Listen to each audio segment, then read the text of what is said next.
할렐루야, 하나님께 영광 돌립니다. 오늘부터 출애굽기를 강의합니다. 우리 교회에서 건 한 3년 동안 이 출애굽기를 공부했는데요. 유튜브 영상으로 좀 남겨야겠다 하는 이런 감동이 있습니다.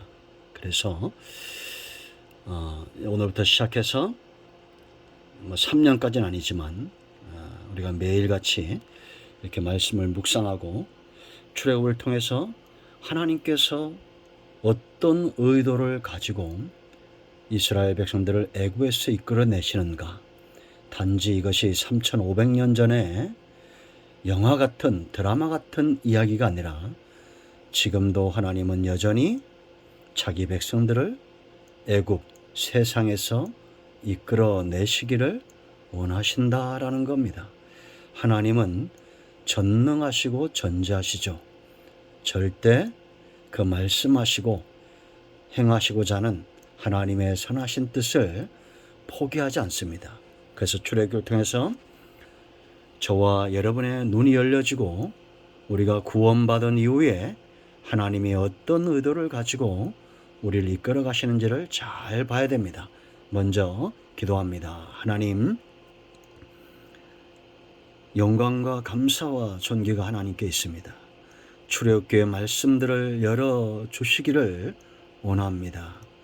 지금도 하나님은 자기 백성들을 찾으시고 그들을 통해서 하나님의 선하신 뜻을 이루어 가심을 믿습니다. 우리가 출애굽기를 통해서 우리의 마음이 어디에 있는지 분명히 진단되어지고 이제 하나님께서 기뻐하시는 구원받은 백성으로서의 삶으로 나아가는 은혜가 있게 하옵소서. 종을 낮추시고 겸손하게 하시고 출애굽기의 깊은 말씀들이 하나님의 지혜와 능력으로 우리 가운데 이해되어지고 깨달아지는 귀한 시간들이 되기를 원합니다. 오직 좋은 말씀의 도구가 되기를 원합니다. 예수님의 이름으로 사모하며 기도합니다.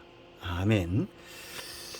자, 오늘부터 몇 시간이 굉장히 중요합니다. 출애굽기를 이해하기 위해선 전체적으로 한번 살펴보는 그런 시간들을 갖기를 원합니다.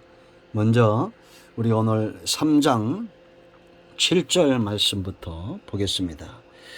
하나님께서 모세에게 이르시는 겁니다. 여호와께서 이르시되 내가 애굽에 있는 내 백성의 고통을 분명히 보고 그들이 그들의 감독자로 말미암아 부르짖음을 듣고 그 근심을 알고 내가 내려가서 그들을 애굽인의 손에서 건져내고 그들을 그 땅에서 인도하여 아름답고 광대한 땅 젖과 꿀이 흐르는 땅 곧 가나안 족속 헷 족속 아모리 족속 브리스 족속 히위 족속 여부스 족속의 지방에 데려가러 하노라. 아멘. 출애굽기의 중요한 구절 중에 하나입니다. 우리가 이제 몇 시간은 이 중요한 구절들을 살펴볼 텐데요. 먼저 우리가 출애굽기를 이해하기 위해서 깨달아야 될 중요한 것이 있습니다. 그것이 뭐냐면 하나님께서 지금 이스라엘 백성들을 애굽에서 이끌어내서 가나안 땅으로 가기를 원하신다라는 겁니다. 여러분, 가나안은 어떤 곳입니까? 하나님이 아브라함과 이삭과 야곱과 그 후손들과 맺은 언약의 땅, 곧 기업을 이야기합니다. 이거를 찾아주기를 원하신다라는 거죠. 여러분, 우리가 예수 믿고 천국 가기의 과정, 그것을 우리가 이 출애굽기에서 볼 수 있는데요. 그런데 하나님의 기업은 장차 우리가 죽어 천국뿐만 아니라 예수님이 분명히 이미 하나님의 나라가 너희 가운데 임하였다고 마태복음 12장 28절에 분명히 약속하고 있습니다. 우리가 이 땅에서도 하나님께서 저와 여러분을 통해서 회복하시기 원하시는 그런 기업이 있다는 거죠. 그러면 그러한 기업들은 누구에게 하나님께서 회복시켜 주실까요? 12절 말씀 보세요. 하나님 이르시되 내가 반드시 너와 함께 있으리라. 네가 그 백성을 애굽에서 인도하여 낸 후에 너희가 이 산에서 하나님을 섬기리니 이것이 내가 너를 보낸 증거니라. 아멘.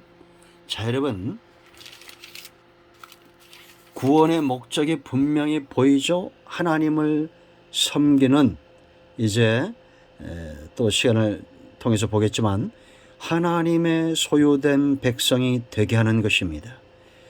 가나안 땅을 얻는 단지 땅을 주시는 목적이 아니라 하나님을 온전히 섬길 수 있는 존재로 이스라엘 백성들을 이끌어 가신다. 애굽에서 이끌어 내신다는 겁니다. 이게 목적이, 하나님을 섬긴다. 여러분, 우리 섬긴다는 표현이 어떤 사람들에겐 멀게 느껴질 수도 있습니다. 그러나 우리가 하나님을 섬기는 것은 세상에서 다른 종교나 이스라엘이 바로를 섬겼던 것처럼 그런 섬김이 아닌 것을 우리가 압니다.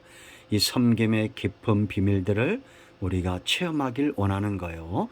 그런데 여러분, 중요한 것은 하나님이 애굽에서 이끌어내서 이들을 바로 가나안 땅으로 들어가지 않고 어디 한 곳을 거치죠.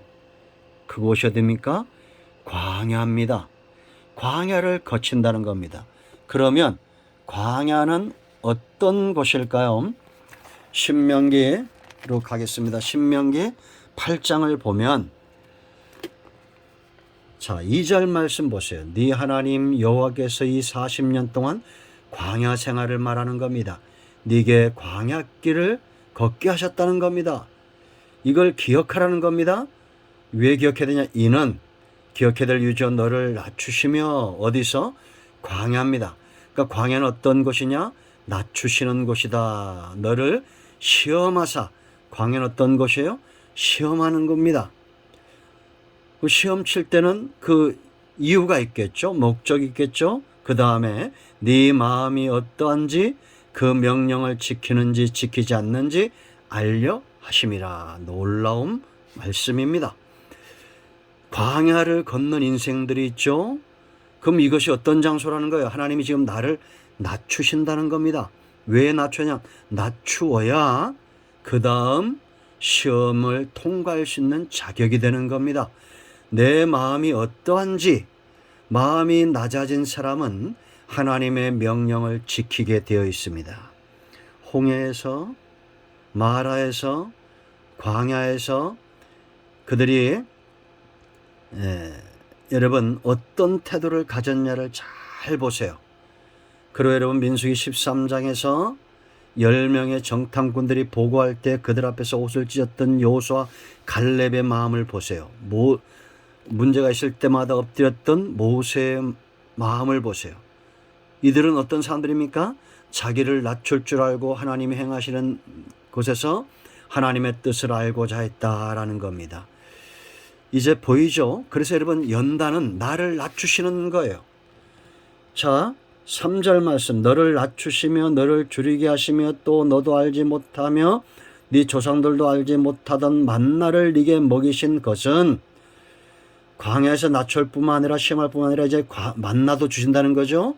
사람이 떡으로만 사는 것이 아니요 여호와 입에서 나오는 모든 말씀으로 사는 줄 네게 알게 하려 하심이니라.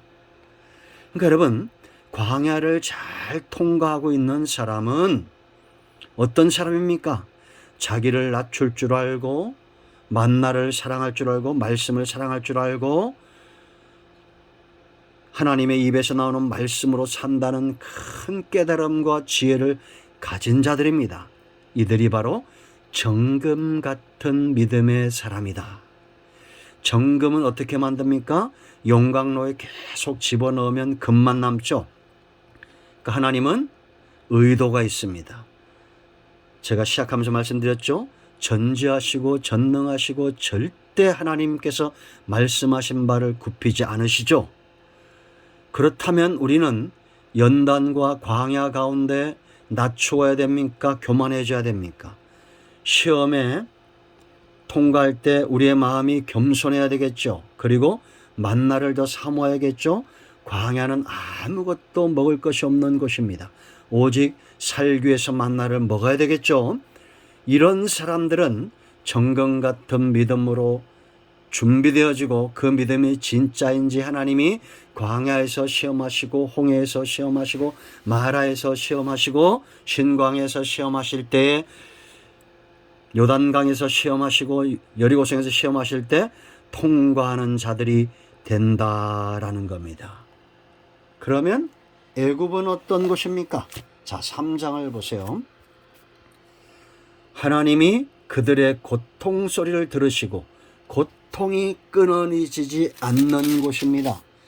왜 그러냐면 여러분, 자 1장으로 가겠습니다. 1장을 보면 12절에 그러나 학대를 받을수록 더욱 번성하여 퍼져가니 애굽 사람 이스라엘 자손으로 말미암아 근심했다라고 말합니다.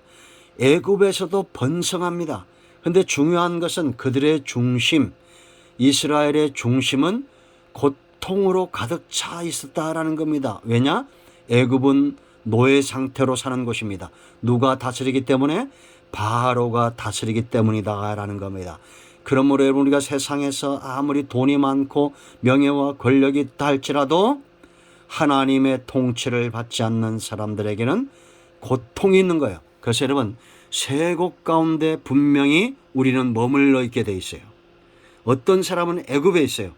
번성할 수도 있습니다. 그러나 그 중심에는 고통이 있어요. 왜? 하나님의 통치가 아닌 바로의 통치를 받고 있기 때문입니다. 그런데 어떤 사람은 광야에 있습니다. 사방이 다 막혀 있는데 하늘에서 만나가 내려요. 그 만나에 사모함이 있는 사람들이 있는가 하면 광야에 나왔는데 어떤 사람들은 원망하고 불평하고 자기를 낮추지 않습니다. 오히려 더 교만해집니다. 결국 광야에서 무덤만 만들고 갑니다. 그런데 가나안에 있는 사람들이 있습니다. 이 광야를 통과한 사람들입니다. 그들은 어떤 사람들입니까? 자, 엿볼까요? 여호수아로 가겠습니다. 여호수아 6장을 보세요. 6장을 보면 10절 말씀. 여호수아가 백성에게 명령하이르되 너희는 외치지 말라 들리지 말라는 겁니다. 너희 음성을 들리게 하지 말며 너희 입에서 아무 말도 내지 말라. 그리하다가 내가 너희에게 명령하여 외치라는 날에 외칠지니라. 놀라운 말씀입니다. 이들은 함부로 말하지 않고 함부로 들리지 않고 이거는 자기의 소견대로 행하지 않는다는 겁니다. 단지 여러분 출애굽기뿐만 아니라 모든 성경 모든 세대에 하나님은 이런 자를 쓰시는 거예요. 소견에 옳은 대로 행하지 않고 하나님이 외치랄 때 외치고 그 아무리 위기가 오고 어려움이 와도 잠잠히 인내하며 기다리는 사람들입니다. 어렸던 분들은 시험에 넘어졌다 시험 들었다 그러는데 그 잘못된 말입니다. 하나님 시험을 치시는 분은 하나님이고 그 하나님의 시험에 지금 통과하지 못하고 있는 거예요. 다시 하나님은 처음으로 돌아갑니다. 광야 걸어서 일주일도 안 된 거리를 끊임없이 반복합니다. 왜냐? 하나님은 전지하시고 전능하시고 의도를 가지셨고 포기하지 않기 때문입니다. 그러므로 여러분 어디에 계십니까? 애굽에 있나요? 광야에 있나요? 아니면 여호수아 6장 10절 여리고성이 막고 있는 이런 상황 가운데서도 외치지 않고 들리지 않고 하나님의 때를 기다리고 있나요? 여기까지 가야 되겠습니다. 7년 동안 43개 성읍을 정복합니다. 영이 잘 되니 범사가 잘 됩니다. 오늘은 여기까지 합니다. 첫 시간에 좀 길었습니다. 기도합니다. 하나님 이 말씀대로 되게 하옵소서. 예수님의 이름으로 사모하며 축복하며 기도합니다. 이제 선포합니다. 나사렛 예수의 명하노니 모든 악한 사단의 역사는 묶임으로 떠나가며 온 영과 온 마음과 온 육체는 치유되며 회복되어질지어다. 애굽에서 광야에서 우리를 미혹하는 모든 사단의 역사는 예수님의 이름으로 떠나가라. 온 영과 온 마음과 온 육체는 치유되며 회복될지어다. 예수님의 이름으로 사모하며 축복하며 취하며 기도합니다. 아멘. 여러분 모두를 축복합니다. 아멘. 할렐루야.